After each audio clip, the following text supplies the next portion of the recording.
money. Have the kids lifted all the money they can get out of your wallets.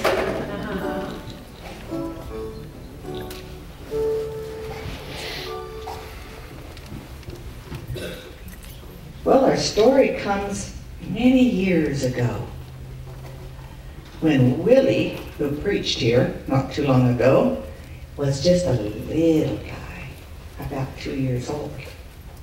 But this story is about Pastor Charlie. Now, I could tell you stories all day long about Pastor Charlie. But this morning, I'll only tell you one. We went to Colombia, South America. Do you know where that is? Anybody here know where Colombia is? Anybody been in Colombia? No, they haven't been in Colombia. Well, how many of you know Miss Matilda? You know Miss Matilda in the other room? She grew up in Colombia. So the Lord, through a bunch of miracles, sent us to Colombia. And we got on the plane and we flew and we flew and we flew and we flew and we flew all night long. In the middle of the next morning, we finally got there. And those planes fly fast. So we got down there, and the first thing the little girl who met us at the airport said, take off your watch. Put it in your pocket. Make sure your wallet's not anywhere where anybody can get it. That's kind of scary, isn't it? Well, it didn't take us very long to go down and buy some ponchos. Now, Pastor Charlie went down and bought us each a poncho. Did you know ponchos are wonderful? You can hide all kinds of things under a poncho. And you needed to. Now, I got something under my poncho. Do you have any idea what it is? It could be a machete. It could be a gun. It could be my wallet.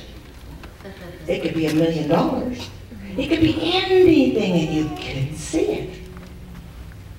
Well, I have something under my poncho. I got 2 books. Right there, there. How about that? You couldn't even see it. So it was very important to have the poncho because if we were going to go anywhere, we didn't have a car. And we didn't speak any Spanish, and so we did a lot of walking. One day, Pastor Charlie needed to go from the place that we were staying at the conference, president's house, to the office. But he didn't have any money for a taxi, didn't ride the bus, he needed to walk. It was a little ways, but those places are not safe. So he was walking, had his poncho on, he was walking down the street. He was, you know, he's big, he's got long legs, he takes big steps.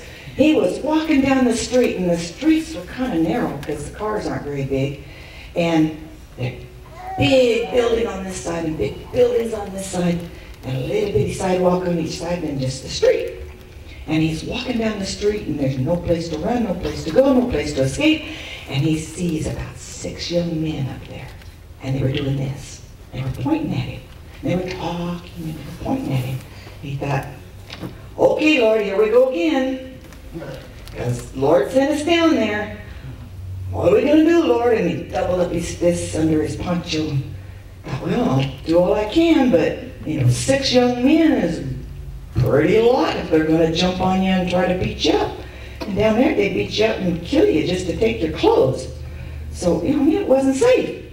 And so he walking along, and all of a sudden they got scared. They looked absolutely terrified. And some of them went up against the building like this, and they just flattened up tight against the building, just as tight as they could, and the others ran out in the street. And they just looked at him, and he walked right down the middle of them. And little hairs kind of stood up on the back of his neck. He didn't look back. He just kept on walking. Said, thank you, Lord. What do you think they saw? I don't know. But whatever it was bigger than they were. And it scared them to death. All 6 of them. So when you're in a situation where it's kind of scary, you just talk to Jesus. And you don't have to say these and thous and all of that stuff. You just talk to him like you're talking to your friend. Okay? You can go back now.